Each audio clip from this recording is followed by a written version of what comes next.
வணக்கம். இப்போ சமீபத்தில் சேலம் ஏற்காட்டில் நாம் தமிழர் கட்சி ஒரு சிறப்பான சம்பவத்தை செஞ்சது. அதாவது 2024 வரை ஏற்காட்டில் இப்போ 8வது கொண்டை ஊசி வளைவு தகடூர் அதிகமான வளைவு அப்படின்னு இருந்துச்சு. அதை பராமரிப்பு பணியின் போது மாற்றி தந்தை பெரியார் வளைவுன்னு மாற்றிட்டாங்க. இப்போ இந்த செய்தி கேள்விப்பட்ட நாம் தமிழர் கட்சி உடனே நாங்கள் ஒரு பதாகை தயார் செஞ்சு கொண்டு போய் அங்கே ஓட்டுறோம். இதை எதிர்ப்பு தெரிவிக்கும் விதமாக உடனே திராவிட விடுதலை கழகம் என்ன பண்ணுறாங்க, அவங்க தந்தை பெரியார்னு ஒரு பதாகை அடிச்சு கொண்டு ஓட்டிட்டாங்க. சரி, இப்போ நம்ம உரிய முறையில் காவல்துறை அணுகி இல்லைங்கய்யா இது இப்படி தான் இருந்துச்சு, நீங்கள் மாற்றி வைக்கிறாங்க அப்படின்னு சொன்னால் அப்புறம் இன்னைக்கு அங்கே இருக்க மற்ற தொண்டர்களுக்கு பிரித்து கொடுத்துட்றாரு. இப்போ நம்ம ராமசாமி பெரிய புரட்சியாளர், நம்ம வாவுசிக்கு 5000 ரூபாய் நன்கொடை கொடுத்த புரட்சியாளர் வீட்டுக்கு வந்து கேட்கிறாரு உதவியாளரை, ஏய் என்னப்பா இந்த பழம்லாம் வாங்கினதே ஒரு 2 கொண்டு வாங்குறாரு. ஐயா இல்லைங்கய்யா அதெல்லாம் அங்கேயே கொடுத்துட்டு எங்கேயா கொடுத்தா? நான் என்ன சொன்னேன், வீட்டுக்கு தானே கொண்டு வர சொன்னேன். இல்லைங்கய்யா நடுவில் எடுத்துட்டு வந்தேன், நடுவில் நம்ம அண்ணாதுரை வந்தா அப்படி இந்த மாதிரி சொன்னா அப்படி வாங்கிட்டு போயிட்டாரு. ஆமா அண்ணாதுரை பெரிய பிறகு எனக்கு அவன் யாரும் எடுத்து கொடுக்கறது அப்படின்னு 1/2 மணி நேரம் குழம்பிருக்காரு. எது இத்தினூண்டு ஒரு ஆரஞ்சு பழத்துக்கு 1/2 மணி நேரம் புலம்பலானா இவெல்லாம் ஒரு தலைவர் இந்த தமிழ் சமூகம் எப்படி ஏத்துக்குது? நம்ம ராமசாமி பத்தி பேசணும்னா நம்ம விடிஞ்சிடும்.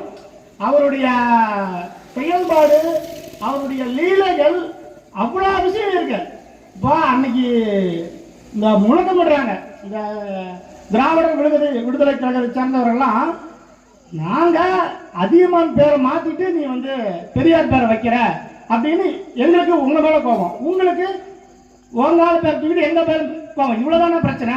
இதுல சம்பந்தமே இல்லாம எங்க அண்ணன் சீமான அவர்களை தரக்குறைவா பேசுறது, தவறான தலைப்புகள் வச்சு அவரை கொச்சப்படுத்துறாங்களா? டேய் கொச்சப்படுத்துறதுலாம் இவங்களா, அதாவது சீமான் ஒரு பாலியல் குற்றவாளி அப்படின்னு ஒரு வார்த்தையை பயன்படுத்துறது.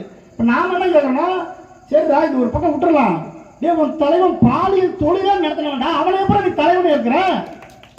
நான் சொல்ல சத்தியமா நான் சொல்லப்பா, பெரியார் படம் போய் பாரு, அந்த படத்துல உக்காந்தி கணக்கு எழுதுவாரு, இதுக்கு இவ்வளவு இதுக்கு இவ்வளவு செலவாகுது, உங்களுக்கு எப்படி கட்டுப்படி ஆகும்? நாட்டுல 1000 பிரச்சனை இருக்குது, அதுக்கெல்லாம் போய் கேட்காத ராமசாமி பாலியல் தொழிலாளிகிட்ட உக்காந்தி நீ உங்க ரேட்டை ஏத்துன்னு பேசுறானா இவன் ஒரு தலைவன். கேட்டா ஒரு பிளாஷ்பேக் அப்படி இருந்தாரு திரைப்படத்துல மாதிரி, அதுக்கப்புறம் அப்படியே திடீர்னு புரட்சியாளர் மாறிட்டாரு. அதே அப்புறம் திடீர்னு புரட்சியாளர் மாற முடியும்?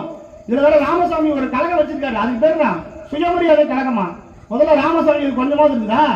நான் சொல்லப்பா, சாமி சிதம்பரம் சொல்றாரு, என்ன சொல்றாரு, ராமசாமிக்கு என்ன வேலைனா நைட் ஆனா அப்ப வெள்ளையர் ஆச்சு தானே, அங்க இருக்க துரமாரர்களுக்கு ஜமீன்தார்களுக்கு மிட்டாம் ராசுகளுக்கு ஊத்தி கொடுப்பாராம். நாம சொல்லப்பா, சாமி சிதம்பரனார் ஈவே ராமசாமி வாழும் காலத்திலேயே அவருடைய சீடர் பிரதான சீடர் வாழும் காலத்திலே எழுதி ஈவே ராமசாமியால் சரிபார்க்கப்பட்டு வெளியிடப்பட்ட புத்தகத்துல அவர் சொல்றாரு, எங்க திராவிட நைனா ஊத்தி கொடுத்துப்பாரு. அப்போ ஒரு கலெக்டர் குடிச்சிட்டு ராமசாமி மூஞ்சிலே பொடிச்சு துப்பிட்டானா, நம்ம தலைவர் அப்படியே கோபம் பட்டு தொடச்சிட்டு அப்படியே உட்காந்துட்டாராம். எவ்வளவு பெரிய சுயமரியாதை இருக்கு பாத்தீங்களா? இந்த மாதிரி ஆட்களை தமிழகத்தின் தலைவரா முன்னிறுத்துறது. இப்ப ஒரு கொஞ்ச நாள் முன்னாடி ஒரு படம் பார்த்தேன், அதில் ஒரு பைத்தியக்காரன் ஒருத்தர் இருப்பான், அவனை கவுண்டர் பண்ணி பார்த்துட்டு செந்தில் பத்தி சொல்லுவான், அவனை தொட்ட நீ கெட்ட அப்படின்பா. அதனால கவுண்டர் பண்ணி தான் கொண்டு செந்தில் பண்ற அத்தனை அற்றாச்சுன்னு சாமிச்சே பாரு, கடைசிக்கு கவுண்டர் பண்ணி தெரியும் இவன் பைத்தியக்காரன். அது மாதிரி நாம் தமிழர் கட்சி இந்த இனப்படுகொலை நடக்கிற வரையுமே இந்த ராமசாமி யாருன்னு நமக்கு தெரியல. ஏன்னா அப்படியே கதையே எழுதி வைக்கிறான். அந்த புராணம் எழுதுவாங்கல்ல, மகாபாரதம் ராமாயணம், அது மாதிரி பெரியார் ஒரு புராணம் எழுதி வச்சுட்டான். நாமளும் ஒரு புலப்படி ஆளர் இருப்பா. இப்ப எந்த சாதி ஒழிப்பு பெண் விடுதலை எதை பத்தி பேசுவாலும் பெரியார் இருக்கிறாங்க அப்படின்னு நம்பிட்டோம். கடைசியில உண்மை என்னன்னு பார்த்தா இவனுங்க தான் ஒரு பக்கம் ஓட்டுறாங்க, சாதி விடுதலைக்கு போறானாரு, பெண் விடுதலைக்கு போறானாரு. கடைசியில உண்மையாலுமே பெரியாருடைய வரலாறு படிச்சா ரொம்ப ரொம்ப மோசம். நம்பர் 1 சாதி வெறியன். தமிழ் சமூகம் இருக்கிற அமைப்புக்கு போறது, வன்னியர் சங்கத்துக்கு போறது, தமிழனா சாதி வெறி பிடிச்சவன், அப்படின்னு அவர் அங்கேயே பேசிட்டாரு, கெத்து கட்டுறது. ஆனா இதே ராமசாமி நாயக்கர் சாதி சங்கத்துக்கு போவாரு, ரெட்டி சாதி சங்கத்துக்கு போவாரு, அங்கே பேசுவாரு, நமக்கு வகுப்பு உணர்ச்சி வேணும், வகுப்பு உணர்ச்சி இல்லை என்றால் நம் சமுதாயம் எப்படி வளரும் கேட்கிறாரு. 1936 கோயம்புத்தூர் ஜில்லாவுக்கு சட்டமன்ற தேர்தல் வருது. 8 தொகுதியில ஒரு தொகுதி கூட நாயக்கருக்கு கொடுக்கலப்பா. அதே மாதிரி 8 தொகுதியில ஒரு தொகுதி கூட பல்லருக்கோ பழையக்கோ கொடுக்கல. இப்ப ராமசாமி யாரு? அவர் வந்து ஒரு சமூக நீதி போராளி, சாதி ஒழிப்புக்காக போராடினவர், பட்டியல் சமூகத்துக்காக தன் வாழ்க்கையை அர்ப்பணிச்சவர். இப்ப அவர் என்ன பண்ண நியாயமா? என்னப்பா 8 சீட்ல ஒரு சீட்டு கூட வந்து ஒடுக்கப்பட்ட மக்கள் கொடுக்கல அப்படின்னு ஒரு கேள்வி எழுப்பி போராடி இருந்தாருன்னா, ஆமாப்பா இவர் ஒரு சாதி ஒழிப்பு போராளிப்பா அப்படின்னு நம்பலாம். ஆனா ராமசாமி என்ன சொல்றாரு? நாம் நாயக்க மக்கள் நாமஞ்சாத்தப்பட்டார்கள் அப்படின்னு ஒரு கட்டுரை எழுதுறாரு. எதுல? விடுதலையில. என்னவா? இங்க இருக்க பிள்ளைமார்களுக்கு எந்த வகையில் எங்கள் நாயக்க மக்கள் குறைந்து போய்விட்டார்கள், பொருளாதாரத்திலா, தொழிலா, வேலை வாய்ப்பிலா, இல்ல சமூகத்திலா? அப்படி இருக்க சமயத்துல ஒரு நாயக்கமாறு கூட சீட்டு கொடுக்காம இந்த காங்கிரஸ் நமக்கு நாமஞ்சாத்திருச்சு, இந்த காங்கிரஸை நம்ம ஒழிக்கணும் அப்படின்னு எழுதுறாரு. இவரு சாதி ஒழிப்பு போராளி. சாதிகள் இல்லையடி பாப்பா, குலம் தாழ்த்தி சொல்லல் பாவம் சொன்ன பாரதியாரு பாப்பான். யாரு? பாரதியார் பாப்பான். சாதிகள் சொன்னவன் பாப்பான். இப்படி சாதி வரியோட தன் சொந்த சாதிக்காரனை தூண்டி விடுறவன் சாதி ஒழிப்பு போராளி. இது எப்படி இருக்கு? இந்த தோசை சொல்றதெல்லாம் ஜாதி கண்டுபிடிக்கிறது இந்த ஒரு ஆள் ஒருத்தருக்காரு,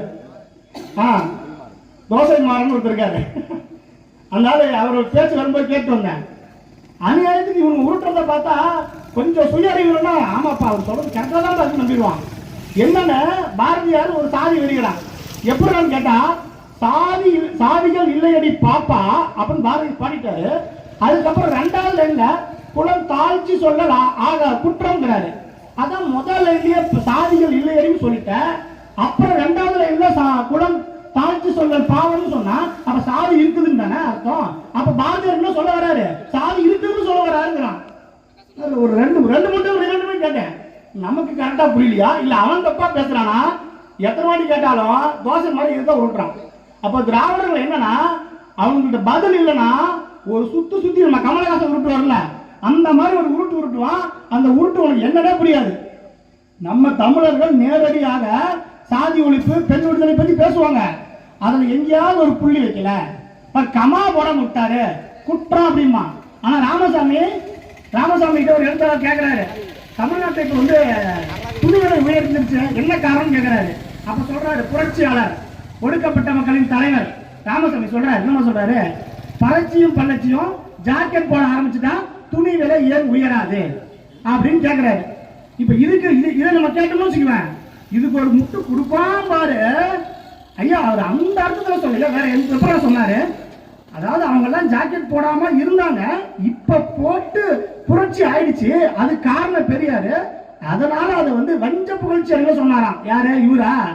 4ஆம் வகுப்பு பெரியல இவரு வஞ்ச புகழ்ச்சி அணியில கிழிக்கிறாராம். டேய் என்னங்களா அளந்து விடுறீங்க? இப்ப இந்த தமிழக வெற்றி கழகம் ஒரு கழகம் இருக்குல்ல, அந்த கழகம் வந்து இப்போ ஈவே ராமசாமி தான் கொள்கை வெளிக்கட்டு ஏற்குது. அதை நான் உண்மையை ஏற்கிறேன். ஏன்னு கேட்டா, அவரு 4ஆம் வகுப்பு பெரியல, அவர் ஒரு தற்கொலை, இந்த கட்சி ஒரு தற்கொலை. அப்ப தற்கொலை டு தற்கொலை சரியா போச்சுங்க. அப்ப நம்ம அதை வந்து குறை சொல்லக்கூடாது. அந்த மாதிரி இந்த இனத்துக்கு அவர் வந்து பங்களிப்பு கொடுக்காம நிறைய விஷயத்த வந்து அவர் கொடுத்ததா பேசுறாங்க. அது ஒரு பக்கம் இருக்கட்டும்.